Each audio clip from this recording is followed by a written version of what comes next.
یہ کراچی کے لیے بہت بڑا دن تھا۔ گورنر ہاؤس میں 3 طاقتور شخصیات سر پکڑے بیٹھی تھیں۔ زیر بحث تھا کراچی میں ایک اور آپریشن۔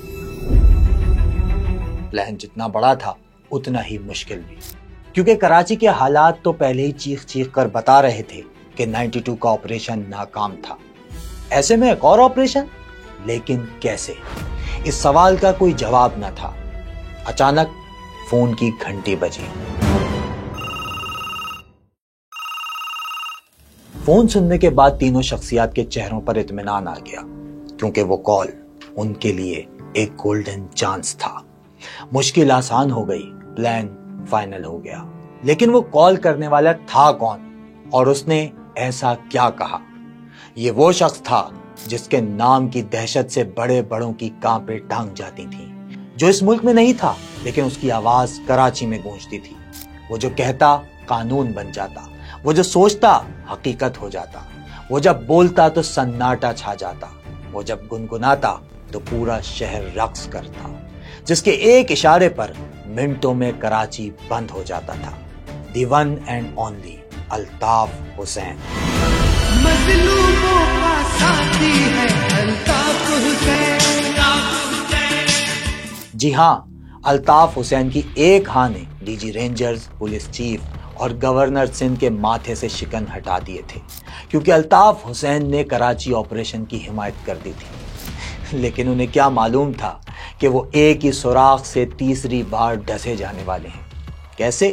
ڈاکومنٹری میں آگے سمجھ آ جائے گا، لیکن اب یہ جاننا ضروری ہے کہ وہ کیا حالات تھے کہ کراچی میں ایک بار پھر آپریشن کرنا پڑا۔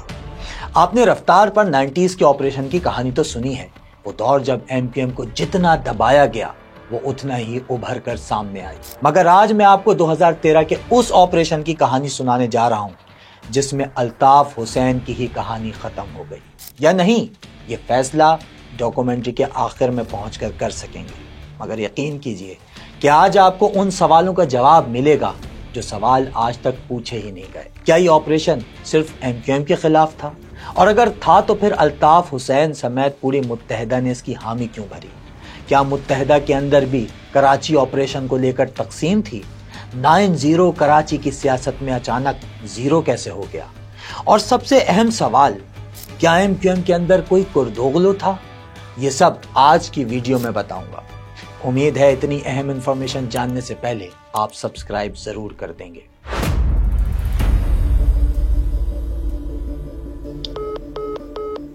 میں آفس سے نکلا ہوں اور گھر پہنچنے کی کوشش کر رہا تھا کئی گھنٹوں تک۔ Raza Haider M P A M Q M کے، ان کو مارا تھا اس دن۔ 100 افراد کراچی میں اس روز مارے گئے تھے، اور میں قریہ پتہ نہیں کون سے گلی اور محلے سے ہوتا ہوا یہاں اپنے گھر پہنچنے کی کوشش کر رہا تھا۔ اور اس کے بعد بھی جب ہم یہاں شارع فیصل کالا بورڈ پہ پہنچے ہیں تو اتنا زبردست قسم کا جو برسٹ چلنے کی آوازیں آ رہی تھیں، یعنی لٹرلی اس دن پہلی مرتبہ ایسا ہوا تھا کہ میں یہ سوچ رہا تھا کہ اگر گولی چلے تو میں نے کون سے حصے پہ گولی کھانی ہے تاکہ ڈیمیج کم ہو۔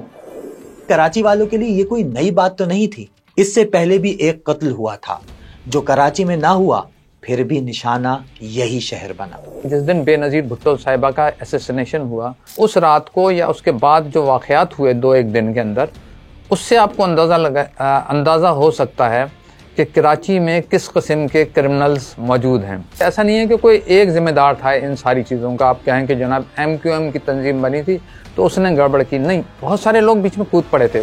27 دسمبر کو کراچی میں جو کچھ ہوا اس پر یہ ڈاکومنٹری دیکھ لیجئے گا۔ یہ وہ دور تھا جب شہر قائد کو سینٹرل جیل کراچی سے چلایا جاتا تھا۔ وہ کہانی میں نے آپ کو اس ڈاکومنٹری میں سنائی تھی۔ خیر، T T P gang war اور سیاسی جماعتوں کے ملیٹنٹ ونگ ایکٹیو تھے۔ صبح گھر سے نکلنے والوں کو یہ معلوم نہیں ہوتا تھا کہ وہ اگلے دن کا سورج دیکھ بھی سکیں گے یا نہیں۔ لیاری میں امن کمیٹی اور کچھی کمیٹی کی سول وار جاری تھی تو ٹی ٹی پی نے الاسف اسکوائر، سراب گوٹ اور منگو پیر میں اپنی شریعت نافذ کر دی تھی۔ بھتہ خوری، بوری بند لاشیں، ٹارگٹ کلنگ اور اغوا برائے تاوان کی وارداتیں معمول بن چکی تھی۔ تاجروں کے لیے بدترین وہ وقت تھا، کال آتی تھی کسی جان سے مارنے کی، کاروبار کو جلانے کی، بچوں کو اغوا کرنے کی، یہ ساری دھمکیاں شامل ہوتی تھیں۔ گولیاں جس طریقے سے پرچی میں لپیٹ کے وہ شٹر کی کنڈوں میں پھنسا دیتے تھے، اور ان پرچیوں پہ دھمکیاں لکھی ہوتی تھی, ہنسا لکھا ہوتا تھا, 10 لاکھ 5 لاکھ. بے نظیر کی شہادت نے پیپلز پارٹی کو سندھ اور وفاق میں حکومت تو دلا دی تھی, لیکن ان سے کراچی کے حالات قابو میں نہیں آ رہے تھے, بلکہ ان کے وزراء تو کھلے عام نفرت کے بیج بو رہے تھے. یہ صوبہ اس وقت تھا جب تم لوگ بھوکے ننگے آئے تھے اور اس صوبے والوں نے تم کو پناہ دی تھی. ہندوستانی ایجنٹوں, اسرائیل کے ایجنٹوں, امریکہ کے ڈالرز پہ پلنے والے ملک دشمن, مسلمان دشمن, بے غیرت لوگوں. ذوالفقار مرزا نے اس بات کا برملا اعتراف کیا کہ اس نے بڑی تعداد میں ہتھیاروں کے لائسنس بنا کر دیے ہیں, جس میں لیاری گینگ وار کے لوگ بھی تھے اور انہیں ہتھیار بھی دیے گئے تھے, اور اس بات کا انہوں نے ایک بھری پریس کانفرنس میں اعتراف بھی کیا تھا, اور انہوں نے کہا تھا یہ ہمارے بچے ہیں. آپ نے اسکوئڈ گیمز تو دیکھی ہی ہوگی, ابھی سیزن 2 آیا ہے. اس میں کچھ بڑے لوگ صرف اپنی تسکین کے لیے سینکڑوں غریب لوگوں کو پیسوں کا لالچ دیتے ہیں اور وہ خونی کھیل کا حصہ بن جاتے ہیں. کراچی کے ساتھ بھی بالکل یہی ہو رہا تھا. عام لوگ مر رہے تھے, شہر جل رہا تھا, اور جو لوگ اس خوفناک کھیل کو روک سکتے تھے وہ تو الٹا انجوائے کر رہے تھے. کیا ایم کیو ایم, کیا پیپلز پارٹی ایک ANP جماعت تھی, انہوں نے کراچی میں ریاستیں قائم کر لی تھی. بتوں کے لیے شہر بٹ جائے, یہ آپ کا علاقہ ہے, یہ آپ کا علاقہ, تو پھر شہر میں کیا رہ جاتا ہے. کاروبار ہی یہی تھا, کس کو اٹھانا ہے, کس کو لوٹنا ہے, کس کو مارنا ہے. لیکن پھر ایک ایسا واقعہ ہوا جس نے ریاست کو ایکشن لینے پر مجبور کر دیا. مغرب کا وقت تھا, لوگ نماز پڑھ کر اپنے گھروں کو واپس جا رہے تھے کہ اچانک ایک زوردار دھماکہ ہوا. ہر طرف چیخیں, لاشیں, آگ اور خون نظر آ رہا تھا. یہ کراچی کا علاقہ عباس ٹاؤن تھا, جہاں دہشت گردوں نے اہل تشیع کمیونٹی کو نشانہ بنایا تھا. 45 افراد مارے گئے, سینکڑوں زخمی تھے, آس پاس کے فلیٹس تباہ ہو گئے. انفارچونیٹلی 3 مارچ کو ایک واقعہ ہو گیا 2013 میں عباس ٹاؤن کا, جو آپ کو ذہن میں ہوگا. اس نے ایک اوپننگ ونڈو دی کہ اب ہم, اس سے پہلے بھی آپریشنز ہو رہے تھے لیکن کمپلیٹ اچھی خاصی اس وقت انٹیلیجنس کلیکشن ہو گئی تھی, تو ہم نے اسی موڈ میں تیز کر دی ایکٹیویٹیز. لیکن کچھ صحافی یہ بھی کہتے ہیں کہ ایک دن عسکری قیادت کراچی میں موجود تھی اور اسی دن بھائی نے اپنا جلوہ دکھا دیا. 2013 کے الیکشن کے بعد ایک دن اچانک ایم کیو ایم کے 5 کارکنان کی لاشیں ملتی ہیں گلزار ہجری کے علاقے سے. اس دن جو عسکری قیادت تھی وہ بھی کراچی میں موجود تھی. اس دن کراچی 20 منٹ میں بند ہو گیا تھا.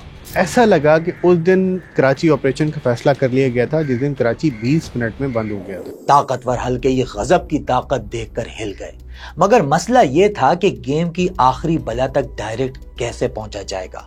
یہ ایسا تو نہیں, گیم پہلے ہی شروع ہو چکا تھا, ایک ایک راؤنڈ کر کے خاموشی سے آگے بڑھا جا رہا تھا.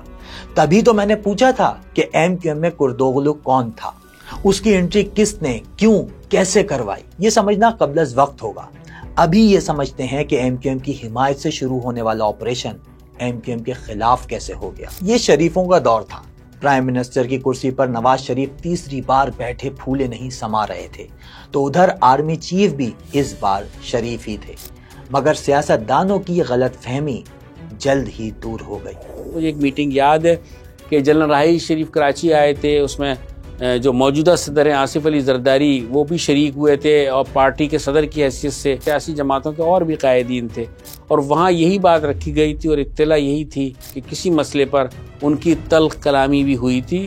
وہاں پر آصف زرداری صاحب ماننے کے لیے بات تیار نہیں تھے, اور راحیل شریف صاحب کا اصرار تھا, اور وہ یہ کہتے تھے اس سے اقتصادی جو ترقی ہے وہ رک رہی ہے, معاشی بحران آ رہا ہے, کاروباری شخصیات جو ہیں وہ متاثر ہو رہی ہیں. نواز شریف جب بھی اقتدار میں آیا ہے تو کراچی میں امن و امان کے لیے آپریشن, چاہے وہ 1992 کا ہو چاہے وہ 2013 کا ہو, کسی نہ کسی اعتبار سے آپریشن کراچی کا ہوا, اور اس کے بعد کراچی کے شہریوں نے ریلیف بھی محسوس کیا.